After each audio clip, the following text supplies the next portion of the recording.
Hello, everyone. Welcome to Miami Freedom Project's show with Miami Community Radio. We're very happy, excited to be here with Sol Ruiz. She's here. She's going to be, has a very important project coming up, and I'm excited to talk to you about it. Well, welcome, Sol. We're so happy you're here with us. Hello, hello, my friends. I wanted to just dive into what you're doing next because I think you're someone who people have a lot of experience with. I think you're someone who feels very much like everybody in Miami feels like you belong to them because you become such a voice for a Miami sound, a new Miami sound. But your new project is something I'm really excited about. It's going to be the Positive Vibration Nation. It's an opera that you're going to be performing at Miami Light Project. It's coming up very soon, April 12th through the 13th. What makes you write an opera? What inspired you to direct your voice, your music, your sound to that form? So, pretty simply, I lived in Italy 10 years, and I resonated a lot with the operas there that I went to go see. I love opera, traditional opera, obvious. But then I also did an opera here in Los Angeles with a composer named Ted Hearn. And through that, I decided to tell this story through an opera because I like telling a story through music from the beginning to the end. And I think whether it's contemporary music or traditional music or any type of music, just telling the story through music, it is my style. Mm-hmm. So I thought, why not do that? Because it suits me, you know? Can I ask you, so you said you studied in Italy. What is your favorite opera? What was your first experience of opera that made you fall in love with that form? Oh, wow. I saw Rigoletto in Napoli in the San Carlo, a traditional opera with no microphones and the little pits. Like, I felt like I was in the 1700s. I cried so much. And that really moved me so much that I thought to myself, this is what I want to do.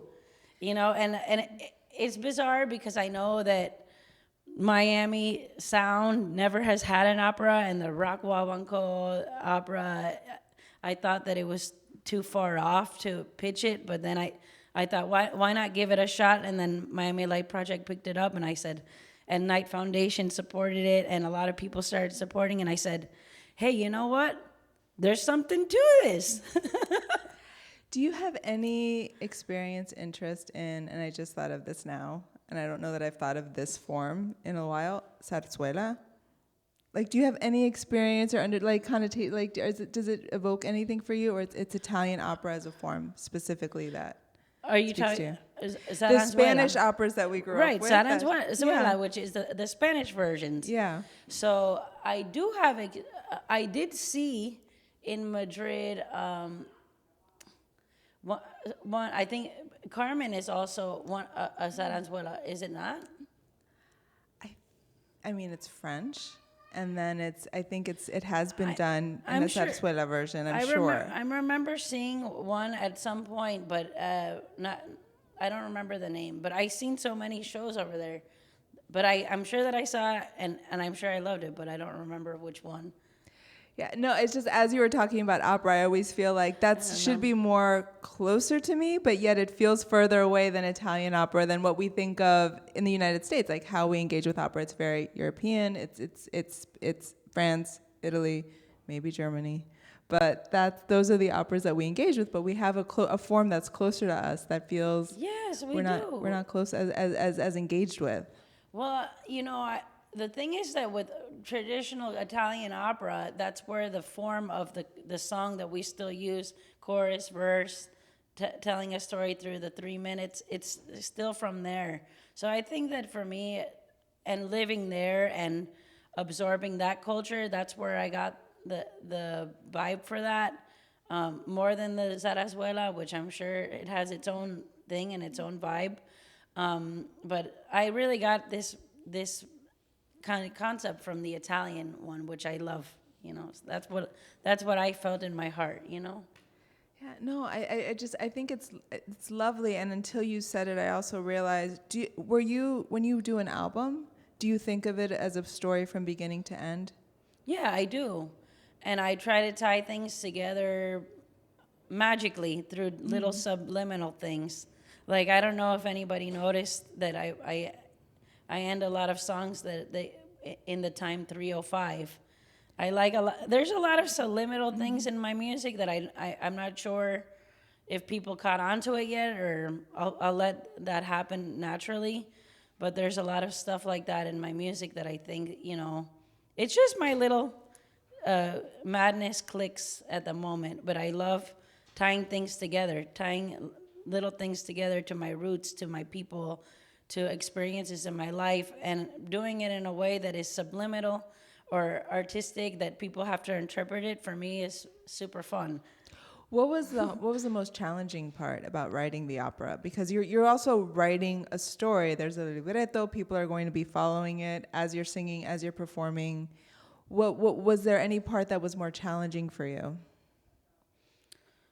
Well, telling a story for me that it comes so I authentically from my deep core, I think that was I really wanted to bring that out. I don't know if it was the most difficult, but I think it's the most revealing, and it really and a lot of points in the show, it's almost hard for me not to cry because there's so much emotion in each thing.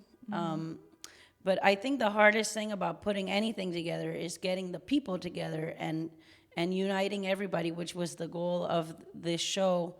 I think is to create community, create unity, and that was the challenge was everybody's schedule, everybody's timing. But I think the music part always comes the most natural to me.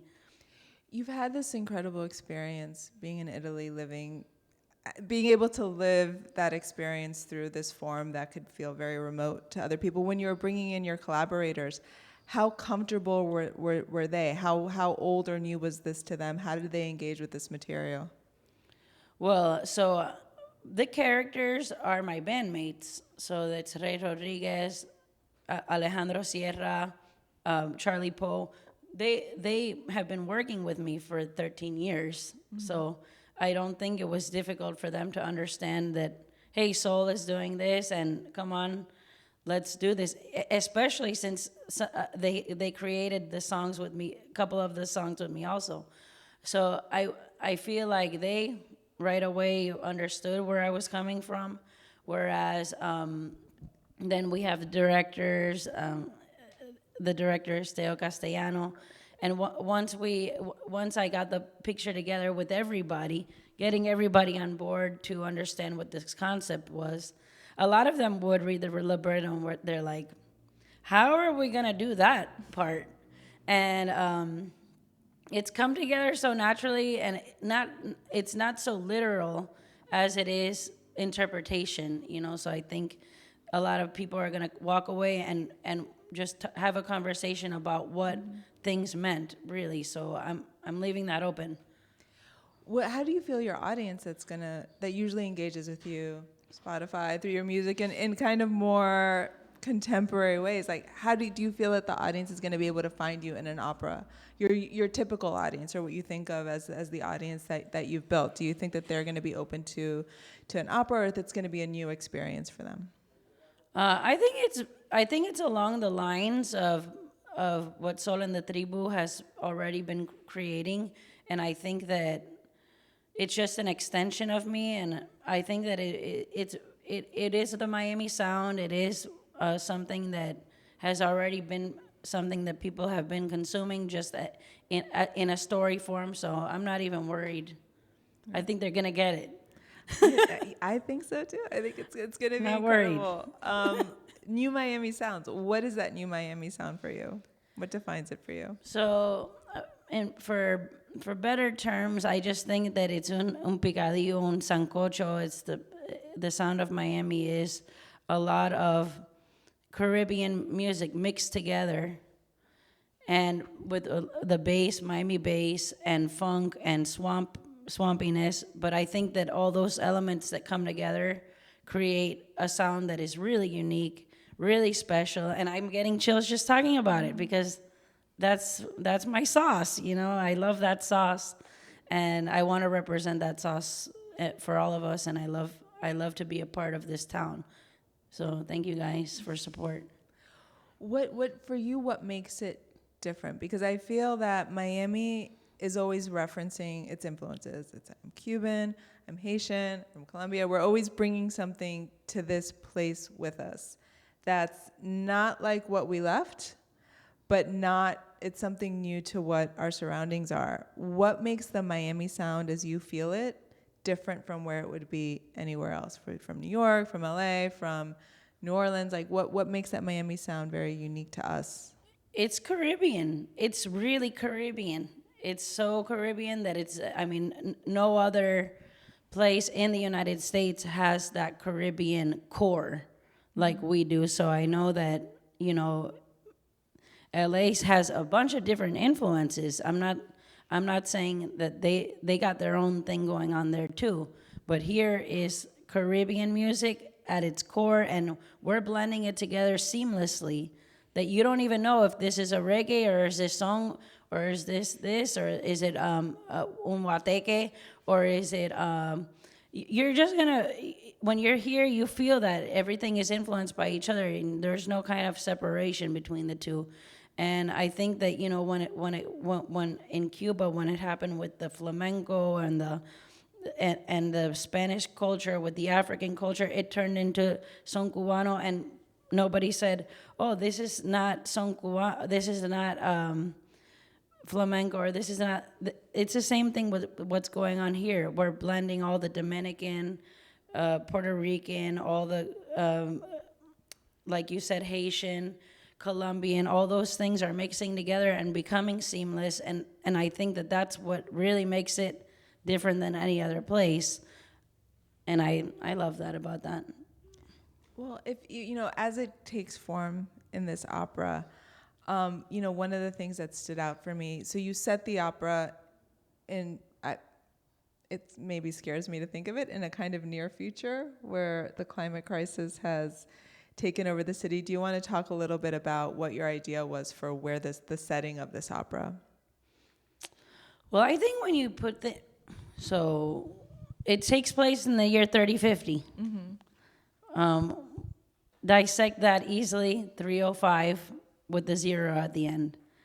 I think that, it was easier for me to tell a story about what's going on right now based in the future because we're already there. The future is now. I think that it's already here.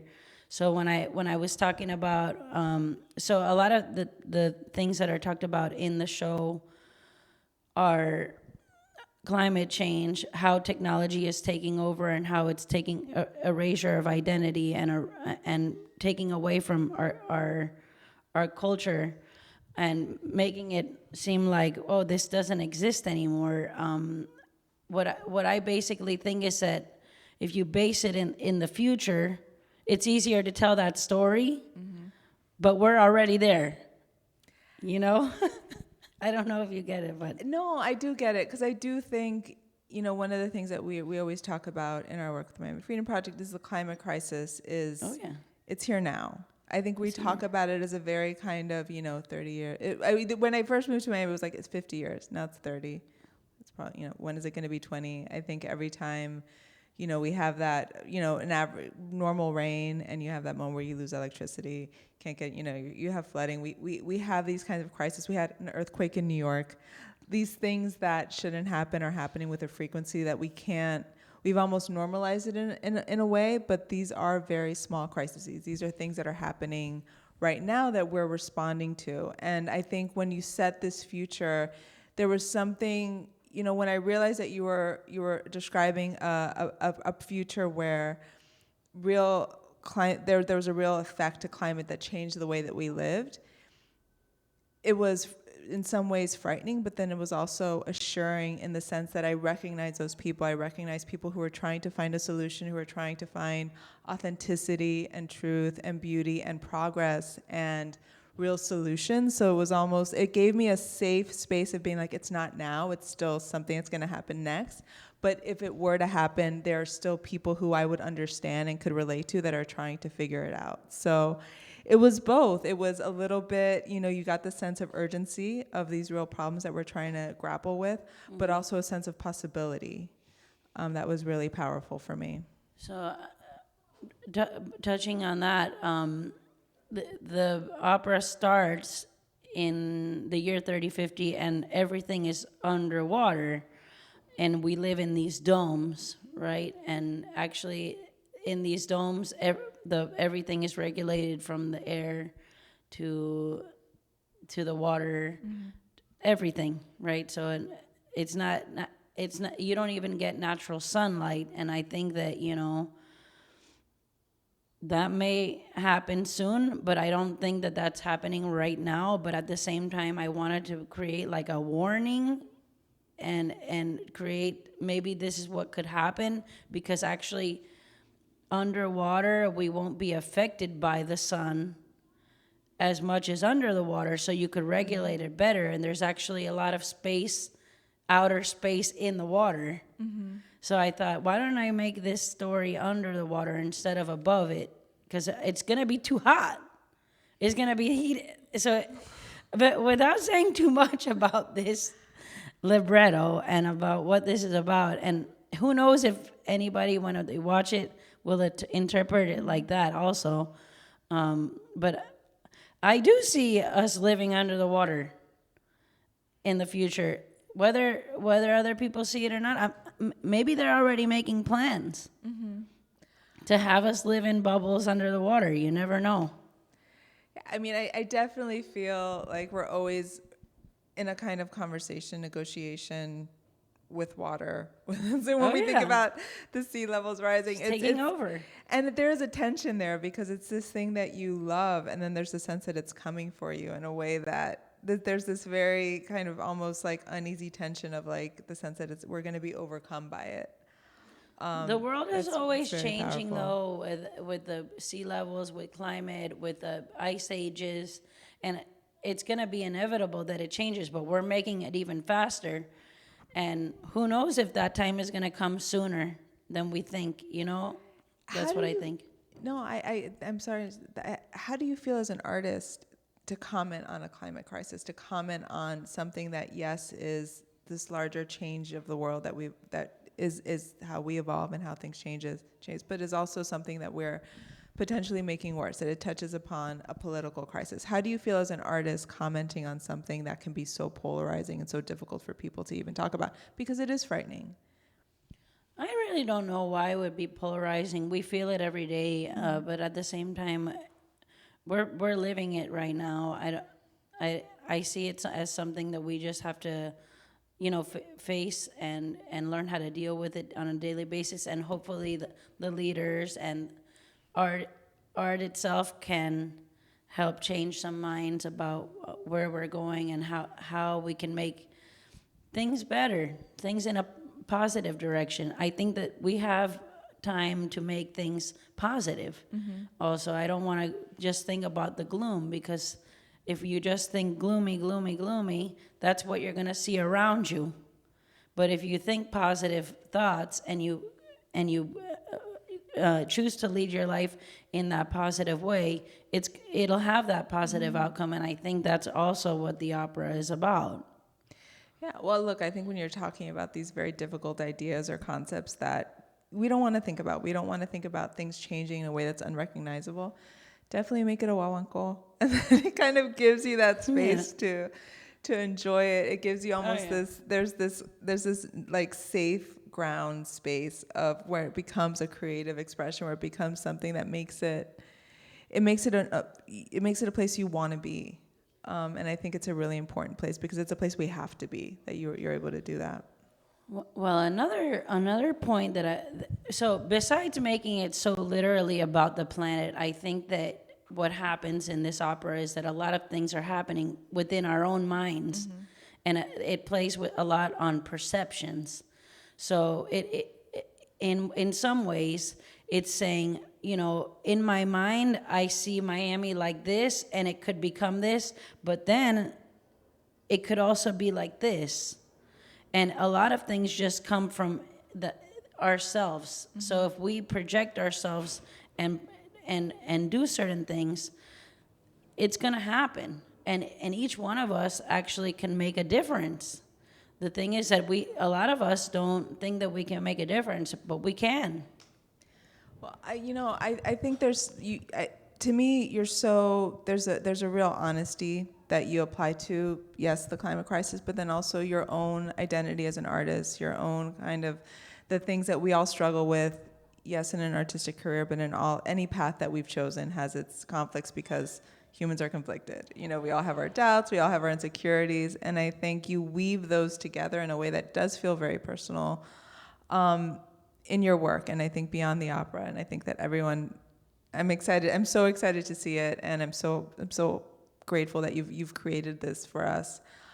You also talk about AI in a way that I think is really honest. One of the things that I find so difficult is that we all have, we struggle with how much we use technology. When we think of it going beyond what we understand, it's very frightening. Yet it's not stopping, and it's happening at a pace. Can you describe for me a little bit why you wanted to make artificial intelligence, the kinds of technology, how we use it, how it's maybe using us too much, how that informs your work or what you want to say through this piece? So, one of my favorite lines of this opera, without telling too much, is AI can't take my place. So AI is going to happen. It's inevitable. We're going in that direction. But at the same time, us as individuals, us as artists, AI is not going to take our place. We don't have to fear that. We just need to keep on creating and making ourselves the vehicle that creates those things. But I'm not worried about AI, and I know that AI is going to happen. And I think it's going to help us, because I really don't think that people should be working so much. Let AI do it. We shouldn't have, I like those self-checkout places, because it's like, you know what, let the computer do it. People should be doing more fulfilling jobs than that. And I think that many people have become slaves to their work. And I really think, just like in the 1800s when they had the labor revolutions, industrial revolutions, there's going to be another revolution with the AI that actually helps people so they don't do kind of jobs that I think humans need to relax and enjoy their time on this planet. It's such a short time, and we have such a short moment, and let AI take care of some things that we don't necessarily need to do. I think it's a positive perspective. It is. I struggle with it sometimes. I'll give you, I will read an article about why you shouldn't read articles right before bed on my phone. Okay. And so you're constantly engaging with the information. See, it's the only way information is coming towards you. And I think we all have that anxiety. And as somebody who's creative, I think it's really important to say it's not going to take anything away from me, and not be fearful of something that is a reality that's going to be changing our experience and how we experience life, and always look for ways to be positive. So I think that's wonderful. It is positive. I think people over-exaggerate sometimes on the very negative things that technology can do. But technology has helped us. The thing is that people take things too like with the phone now. Everybody's with the phone. Just put the phone down and enjoy that moment. There's so many things. There's so many people that all the time recording with the phone. It's like, you know what? Just enjoy your moment. There's so many moments that people waste on their phone, and it's already AI. So it's like, let the technology go. Let yourself go into nature. Look at that mountain. Look at that ocean. Just take that in. And AI won't take your place. But if you let it take your place, it will. Yeah, look, we all have responsibility. We all have to, kind of own our own decisions. So if you're listening on Miami Community Radio, don't feel like you have to put your phone down. You're doing the right thing. Keep going. But anyone else outside of that, if you feel like it's taking your technology is and kind of intruding on your life, you need to kind of put those boundaries up. They can be for an hour on their phone, but they need to know also that there's a world out there to engage in, and to help your neighbors, to be there for your community, to be there for your family. And a lot of times you get so caught up in the phone. I'm not saying, please, you got to watch this. Keep watching. Keep watching. But then put your phone down. What is there anything that you're worried about? How do you use technology in your music? Is it something that you're always looking for new ways to explore it, or do you feel that there's a place where it's just me and my guitar and I don't want to hear anything else? Like, how do you use technology right now as an artist? First of all, technology is everywhere. The wheel is technology. So for me, technology is always going to be part of my life, and I embrace it. I would never say, oh, technology is a bad thing. There's beautiful things in technology that have helped humanity, from everything from food to the wheel. But when it comes to my own music, yes, technology has been such an aid to me. There's so many tools to make beats, to make music that before we didn't have. Before in the 80s, you would have to pay studios. Now my studio is in my house. I can create whatever crazy stuff I want in my mind so easily, and I could stay up till 8 a.m. just creating whatever madness I have in my mind without thinking about studio time, So that to me is the biggest gift technology has ever given me, is just the ability to create and feel free, Nice. In this alternate reality that you create in the opera, memory and nostalgia plays a big part. And I think it's a big part of Miami and the sound. And one of the things that I love about your music is that I do hear all the influences of what I love of Cuban music, what I love about Caribbean music, but it doesn't feel like it's in the past. It feels very present, and it feels like it's still evolving, because so many of us, I think, when we, our memories become our family's memories, and they can feel distant from us. And you don't want to think about that experience of being Cuban and our music stopping. And I think that's what I think is so powerful about your music, that it feels very present, and it feels very alive, and it feels like it's evolving. How do you work with memory in the opera, and how do you work with it in your life? How do you bring those influences in a way that doesn't feel limiting, but feels like it's what's driving you forward? So when it comes to my roots and to memory, I think that I hold those things so dear to my heart. When I think about my family, all the struggles that they've made just so that I have freedom, I don't take it for granted, and I don't think anybody should. After your family even did that struggle to go from wherever they were before they went to Cuba, or there's so many stories, right? But we only know or remember maybe to our great-grandfathers. It's hard to name all of your great-grandparents' names, which I think is sad, because I went to Cuba and I'm like, you don't know the great-grandmother's name? And a lot of people forget about their past so easily. And that's sad to me, because through this, I'm channeling, through this opera, I channel even my animal ancestors, and I think we come from animals, and I think that so much of us, it has evolved through millions of years, and we take that for granted. But in the end, I like to say something funny. I'm like, because they're always like, you're a rock star. I'm like, yeah, but today I feel like stardust. Because we're rock stars. We all are stars that are just inside of us from millions of years of evolution. Stars, but we're also dust. We turn into that dust. So I think all of those things, when we think about evolution, those are my ancestors. Memory, it comes from the stars.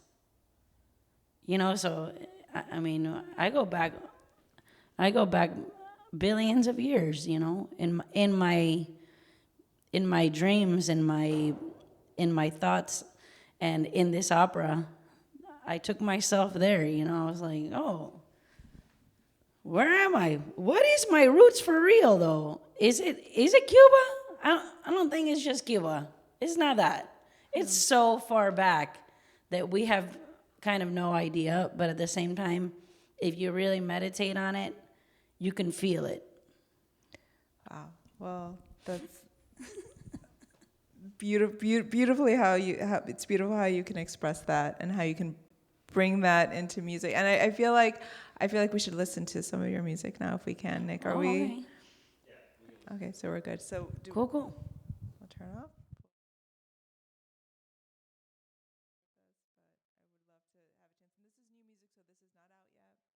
It's not out yet, and it's music that's in the opera. So you hear, but it's like, little snippets of it. Enjoy.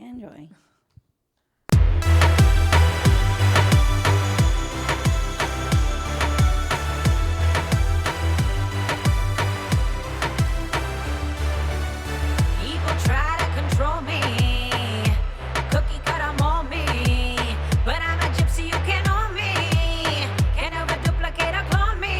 I've seen it all and paid my dues, do what I want, I break the rules, been through the pain and sacrifice, blood, sweat and tears into everything I do. Say, come from the reach for the stars. Everything I do,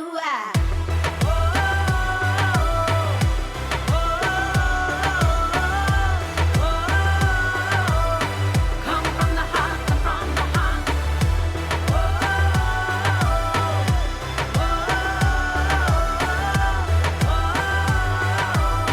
Come from the heart, come from the heart. Guided by a gut feeling. I won't say it if I don't mean it. In my mind, got it repeated. Believe it if I wanna see it. I've seen it all and paid my dues. Do what I want, I break the rules. Been through the pain and sacrifice. Blood, sweat and tears into everything I do. Say, come from the earth, reach for the stars. Everything I do,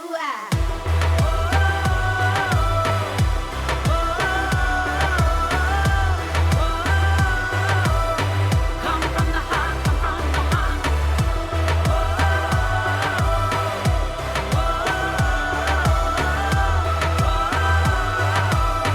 Come from the heart, come from the heart. I know what I want, yo sé lo que quiero. I want the world, el mundo entero. Be a rock star hasta el día que me muero. Give it all I got, que no tengo miedo. I know what I want, te lo digo sin miedo. I want the world, dámelo entero. Infinidad, porque nunca muero. De corazón, porque eso es lo primero. Come from the moon, yeah. Come from the earth, yeah. Reach for the stars. Everything I do, I come from the heart, come from the heart, come from the heart, come from the heart, come from the heart, come from the heart. Everything I do, I.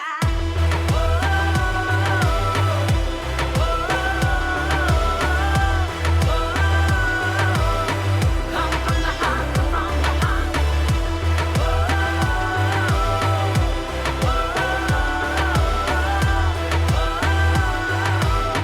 Come from the heart, come from the heart.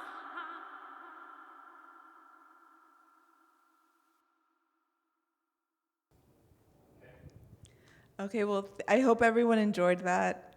If you didn't, you have to come see the whole opera and you'll get to enjoy even more of it. So thank you for letting us play that and share that. Of course. No, thank you all. I wanted to talk to you about, we've talked about this opera. What is it that you're thinking about doing? First of all, how do you get through? How long has this project been going on? How long did it take you to develop this project? All my life. All your life. But basically, yeah, I think that to make it simple, all my life,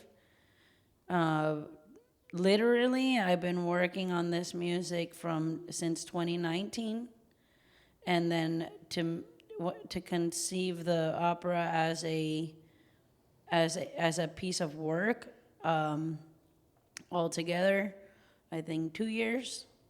So I'm just in the moment with it. I don't think about. Actually, funny that it's in the future because I don't think about the future unless I'm doing something creative. But when I'm in my daily life, I'm just in the moment. I don't think about past, present, or anything. I'm just here. And that's the funny thing about time. I think that time doesn't exist. And I figured that out last year. And that helped me a lot to not judge myself in the past or the present. Just say, I'm here. Well, here is also past. It's future. It's time doesn't exist. You didn't ask that, but No, I think it's a good kind of, it kind of gives you a sense of like grace of like, that's, it's fine. It's going to be okay. You don't have to rush to the next thing. You can kind of be, because I do think there's a kind of time travel moment with memory, which I think is such an important part of your work, where you are experiencing those memories. So when we think about time travel, when we think about past and future, as you're remembering, you're reliving. And I think sometimes we ignore these kinds of what we think about miraculous experiences or things that we think of not being able to happen are happening all the time. We go other places all the time. We go other places in our minds that feel we're hearing things, we're smelling things, we're sensing things, we're moved by things that aren't in front of us. And yet, if I were to tell you, that's how I live, you would think that's not possible. That's absolutely possible. We live that way. yeah, every time I jump in the pool, I feel like I'm in the Mediterranean. I think I'm in Greece. I'm like, this is not Greece, but I feel like when I'm in that water, this is Greece right now. And I'm imagining myself there already after the opera. How do you feel? What is your process for coming through a project that's been so all-consuming, that has been a big part of your life for a long time, and then you give it up for a couple of days, an audience takes it, they have it now. How do you come through a project that way, and what is your process for de-escalating or moving into something else or going on to the next project? What is that experience like for you as an artist? Well, first of all, it's just like any other big project or anything that is really meaningful to you. You don't want to think too much about it. You don't say you're moving to another country or you're moving to another city. Just everything is step by step. So I'm not thinking about what happens after, except that I'm doing the show in January in New York. So I don't think that this is the end of this. I think it's just the beginning. So I'm looking forward to doing this a lot more. And this is just the beginning for me. I'm very happy about doing the premiere and getting the reaction and taking this around the world, or the universe and Mars or wherever they want to do it. I hope so. And do you feel like you would want to write another opera or a different opera? I was just talking about that yesterday. Yeah, I would definitely, and I have some ideas already. Yes. Okay, that's exciting. So I gave you some warning. So we have questions for Miami that I think you are going to be, I think in some ways you've answered them many times through your work. So don't feel like you have to reference anything or pull anything up. This is just what's hitting you right now in this moment. Oh, okay. This is the lightning round. You can take as much time as you want. We're good. Gotcha. Okay. So we want to talk about, we always want to know, I think people in Miami love talking about Miami, what it means. So we're going to start on the positive. What do you feel Miami is doing right? Flip-flop, chancletas, and croquetas. All right, as a way of life. Something you can have every day, socks. Anytime, no socks. No socks. Yeah, at least right now, I'm feeling that vibe, yeah. That's what we do right. What is Miami doing wrong? What do we do wrong? Judging other people. A lot of people like to do that here. I think in general people do that, but Miami, take it easy on everybody. Yeah. And I'm gonna say, road rage.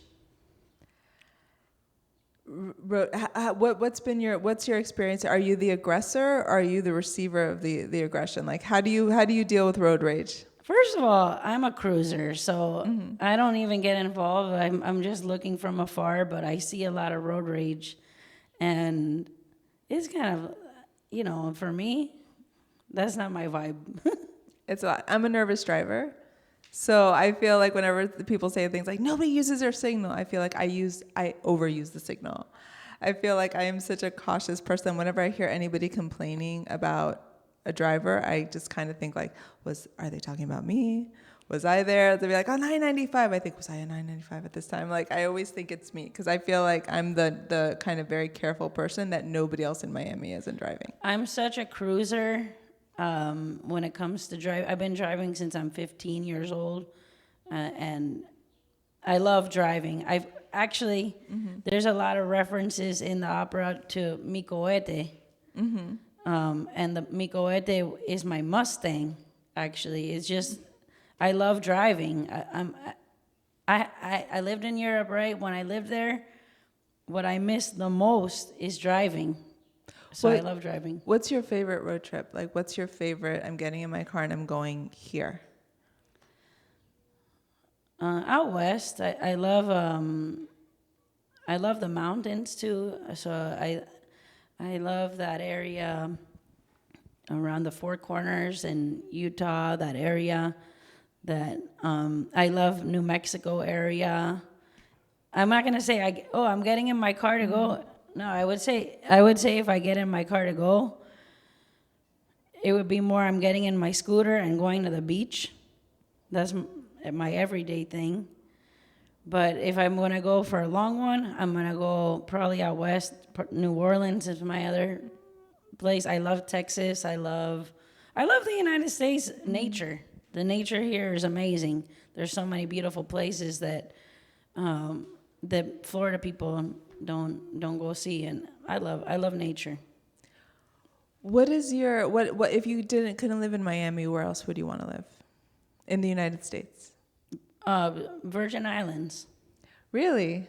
Or Puerto Rico or St. Thomas. Those are my jams right there. Okay, so you need some sense of like ocean, island. Oh yeah, I'm not going anywhere else to live in anything else that does. I'm a beach girl, all the way. What is your most nostalgic memory of Miami? When you think of, how sometimes we experience that nostalgia in real time. Like you think like, okay, I'm gonna remember this moment. What's your moment of nostalgia with Miami? I love those Saturday Night Lives and the fifth over there in South Point Park. Like you're just mentioning that. I love those South Point Park jams on. I love that. Anything that you tell me about nostalgia, I think about Normandy Isle. Mm-hmm. I think about the beach where I grew up. I think about the house that I grew up in, and how cool it was. How cool that time was. I love that. I love that time. What do you miss most about Miami? What do you miss most about that time that you're describing? I don't miss it. I think it's now too. But if you say if I miss it, I just miss being a kid and not having to pay for stuff. Yeah. Now you gotta pay. Everything's really expensive these days over here. So I know you guys want to move to Miami. It's expensive. It's very expensive. I mean, of course, if you grew up with Cuban parents, there was always the guilt tax. So you didn't pay, but you paid. Like it was always made clear to you, like this is what's costed. This is what things cost. I actually didn't have that experience. I've always been a kid that didn't ask for too much. I was always given a lot. Thank God, thank God for my parents. They were amazing parents. that just let me be really creative, and I was always blessed with a lot of great family. You know, I lived a great childhood here in Miami. Besides the, crazy Cuban family moments, I love my family. You know, and they provided. You know. Are you the only musician in your family? Is this something that's shared in your family, or this was? No, I'm Something not you're the into? only musician. My mom's a music teacher, and my brother's a musician, and my sister was, they were all in my family, kind of like really into music or musicians. So I think in Cuban families, that's a normal thing. We have a lot of music in our blood. It's part of our culture, like how it is in New Orleans, and also how it is like in Italy. It's the food, but for Cubans, it's the music. Es nuestro alimento, you know. So we get nurtured and nutrient from that. Do you remember a moment where you fell in love with music? Not something that you were just hearing and liking, but something that you felt, this is how I want to express myself. Do you have that anything that you can point to, or was it just always there? Yeah, it was always there. I can say that I've had many mentors from a young age. My parents being included in that, but I had so much joy in music. Teachers from the Miami-Dade public school system that inspired me to be into music, because they really just put instruments in my hand from a really young age, and they're like, "Oh, she likes it. Let her perform." You know, a lot of parties. I was always the singer at every parent party. I was the singer. Yes. If you had to leave Miami, what would you miss the most? Oh, I love my band. I love my family, and my people are here. That's why I don't live in St. Thomas or Puerto Rico. It's because my band is here, my family is here, and if anything happens, you're there, and that's important to me. Even though I've lived other places and I've had that experience, but when I was away, my dad got sick for a moment. I think he had a surgery or something at that time, and I was far away, and I could feel that energy, and I think just that experience of me being away and me not being able to be there said, you know what, this is not for me. I need to be there. And even now when I think about if I'm going to move, I always consider having a bigger house than I need, so that I could have my family too. So I'm okay with either one. I think I would miss it, but I know I'm going to live somewhere else at some point. Yeah. Well, what would you like Miami to look like in 20 years? Oh,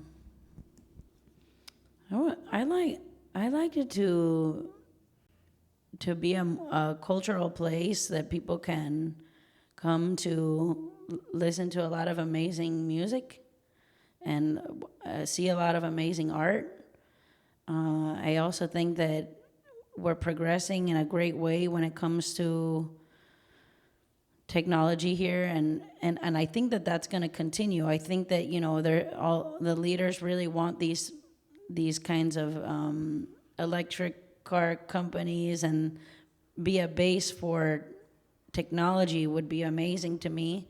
And I think that we're forward thinking people, and it would be nice to see it progress, not only in the technology way but also in the arts. That would be what I would like, and make sure the beach is clean. Yeah.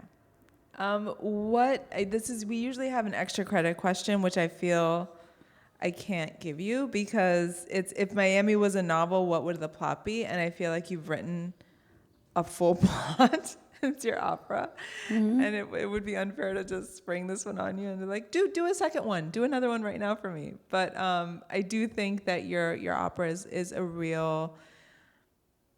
I think this is it can be oversaid, but I think it's a real, it's beautiful the way that you see Miami.